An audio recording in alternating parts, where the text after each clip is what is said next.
Welcome back to the Next Is Now podcast. Excited to get back into another episode today, talking a little bit more about the Made Hoops High School circuit. All of my guys, Jake Stambro and Jeff Kovner, joining me here shortly. We're going to talk about a bunch more teams, players to watch, goals and expectations heading into this spring and summer, and a whole lot more. Let's get into it.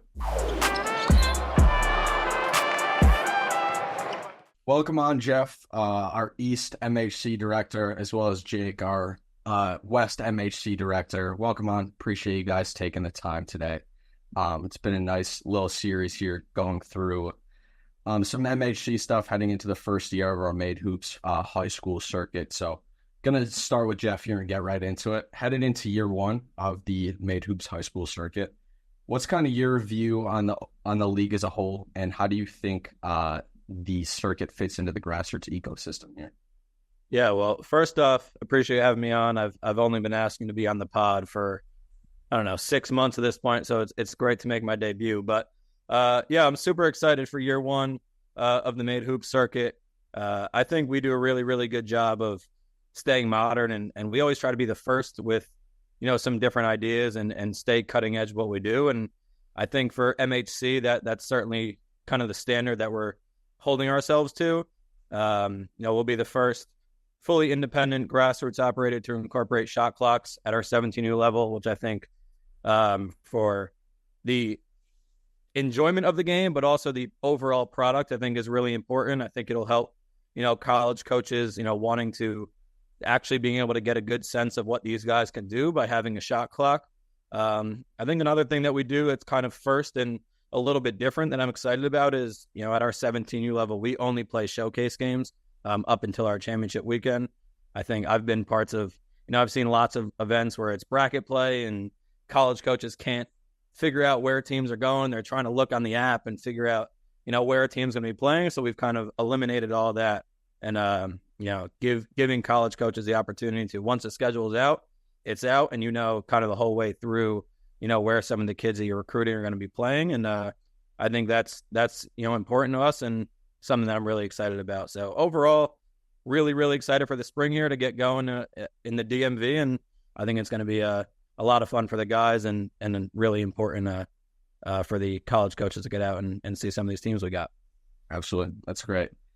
Jake, obviously now heading into your first spring and summer here with Made and taking on this West high school circuit. But you've spent a ton of time over the last few years on the West Coast connecting with a bunch of different programs. From the scouting side as well, for me, it feels like the West Coast produces more late bloomers and sleepers than honestly anywhere else in the country.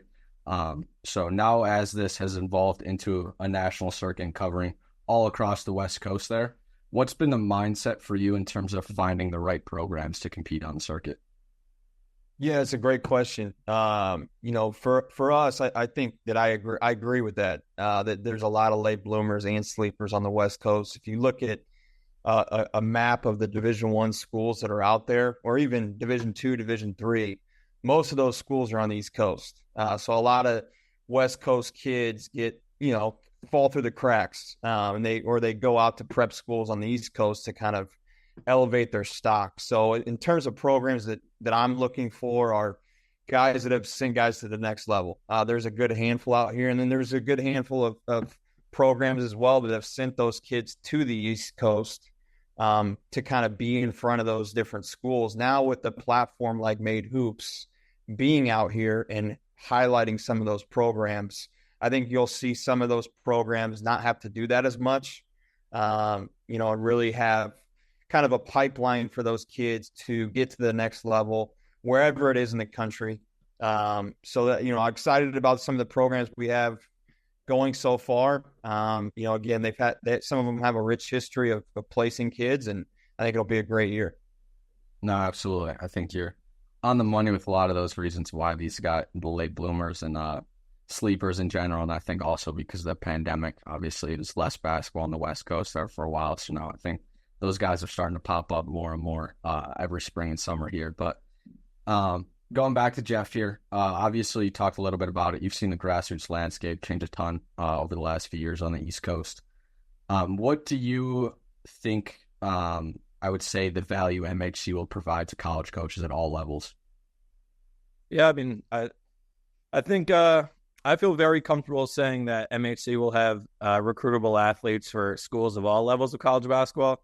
And I think kind of where some event operators, us included in the past, but we've put a really big emphasis on it this year, have fallen short is presenting the accurate information to college coaches. I think one of the biggest separators with MADE and MHC this year is going to be our website. We have a comprehensive website that's kind of a one-stop shop for college coaches or players to kind of get all the pertinent and necessary information needed. So I think our ability with our website and our scouting service, which we'll touch more on throughout the pod, is going to be important to where we have one spot where college coaches can go get anything they need. If they need academic information, it's there. Contact info, it's there. Social media being such a big part of it now, all that information on an athlete is there. So I think for coaches now, where the pool is bigger than it's ever been, the number of scholarships doesn't change. So like that pool is huge, but the number of guys that can actually get to that next level is still the same, and it's a really, really low percentage. So I think giving athletes and coaches the correct information in one spot, I think will be really important to kind of allow for the best opportunity for schools to get the most out of coming to Made Hoops events, and also players the opportunity to know that when they show up at a Made Hoops event, all of their information will be presented to coaches, and then it's kind of just their job from there to perform on the floor. Absolutely. Yeah, that's great. Going to go to both you guys here with this next one. Going to start with Jake. What do you think separates the Made Hoops high school circuit, obviously heading into year one here, from other independent circuits in general? I think Made Hoops is truly a national brand. If you look at the different components of what makes up Made Hoops, you see different scouts around the country. You see different guys working for Made Hoops around the country. You see a truly large platform. I think I mention the social media aspect of it all the time. No matter what the platform is on social media, Made Hoops has a pretty big indent in the market. I think if you look at the followers, it's more than any other independent operator out there. So that combined with the people, combined with the programs, there's a great relationship with shoe brand programs throughout the country, starting with the grassroots, the middle school level, and now going up all the way through high school. Alumni statistics, there's so many things that you can point to that really put a proven stamp on the brand. So excited about the year and how Made Hoops continues to grow, and I truly think that it separates itself in that way. Yeah, no doubt. Jeff, what do you think here?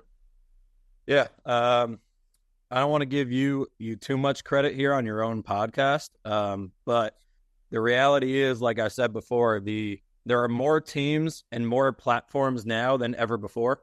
I've been in the space for a little while, and it's grown to such a massive number where everybody's playing in their events all over the country. So it really comes down to relationships, and then is there trust within those relationships? And I think Max and Travis Graff and Colby Giacobino, our national scouting team, have built such strong relationships all over the country. Like Jake said, Made Hoops is truly national, to the point where they've shown that they are, good evaluators, that college coaches trust their opinion and are seeking out their opinion, which I think for us is huge. It's something that I push to our teams and our players all the time. It's like, you guys just go handle your business on the court, obviously in the classroom as well. And like, there's a backing here behind these kids and behind these programs, with our scouting service and also our social media platforms like Jake touched on, where we really do have the ability to help kids in their journey.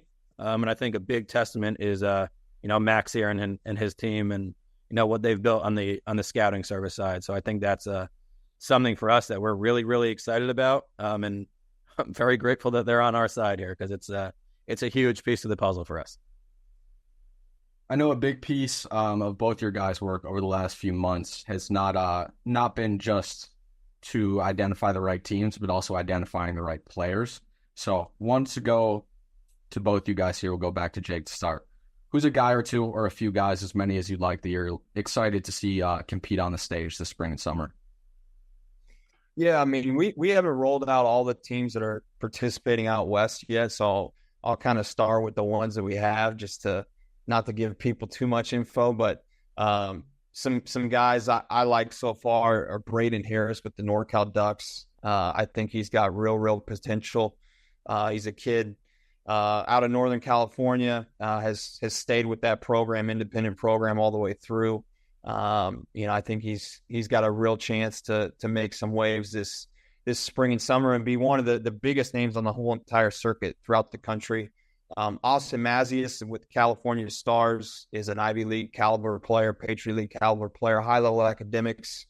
Jacob Darmus with California Stars is another one I think to track very closely. And then Zion Palio with Cali Rebels is actually, he's got some international roots, really knows how to play the game, high IQ, controls the tempo, plays at his own pace.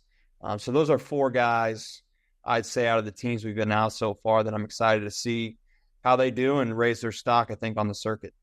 Yeah, absolutely. Zion's a great one there. He's kind of quietly broke out this winter with Veritas Prep and UIBL Scholastic. I think he's going to be a really good mid-major guard, so that's a great one for sure. But Jeff, how about you on the East Coast in terms of players you're excited to see?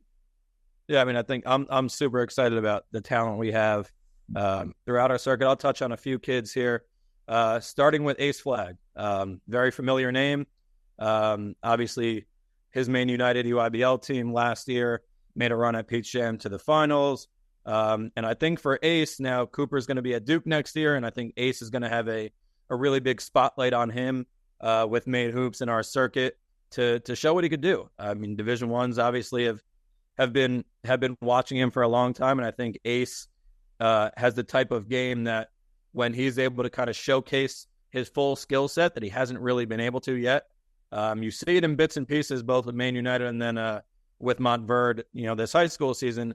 But I think Ace is going to have a really big following around him this year. So I'm super excited to see him expand his game. And I think coaches will be out watching him a lot. Another guy I want to touch on is Tony Butta Williams from New Haven Heat. Really dynamic guard. He's got a couple of Quinnipiac, Bryant, a couple other schools, Gardner Webb, on him already. And I think that list is going to continue to grow throughout the spring and summer. He's one of those guards that completely changes the game defensively. He'll pick up 94 feet. He gets deflections. He takes charges. He kind of does everything that you want a lead guard to do. He gets his teammates involved offensively. So really excited to see him with New Haven Heat.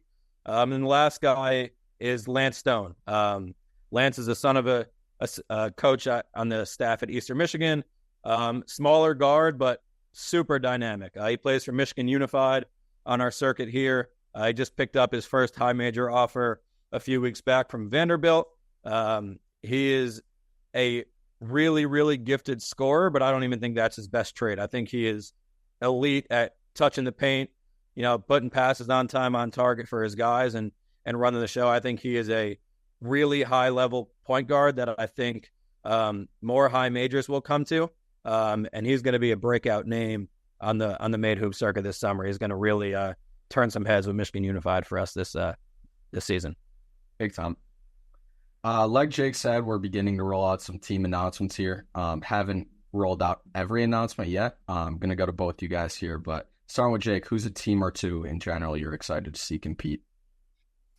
I mean, like I said, a lot of them have a rich history of putting guys at the next level. Team Arsenal is a program out of Northern California.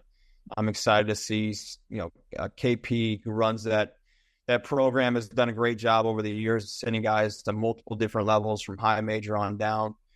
So excited to see what they bring to the table this year. Genesis Basketball out of Canada. Canada is becoming more and more of a player in the grassroots basketball space in terms of putting talent out. So excited to see Genesis. Arizona Unity out of the Southwest. They've done a great job on the Maine Hoop circuit so far. at different levels, putting guys out at USA Basketball at their higher levels. So excited to see what they bring. Julius V. Elite with Cali Stars. They had 8 Division I players last year. Let's see if they can top that this year. But we have a great list of teams, really good list of teams. Cali Rebels is another one as we continue to roll out. But excited at what they all bring to the table and who they have this year and what they bring to the circuit. Absolutely. Jeff, how about on the East?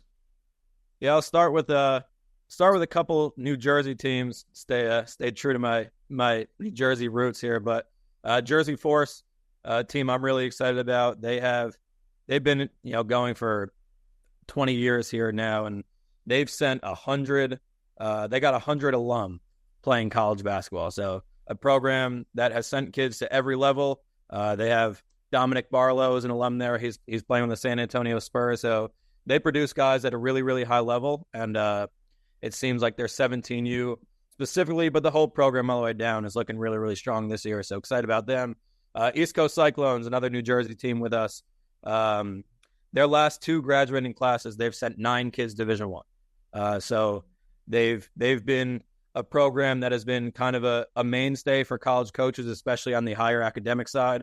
A lot of Ivy League, a lot of Patriot League schools have been watching them for a while. So really, really excited to have them.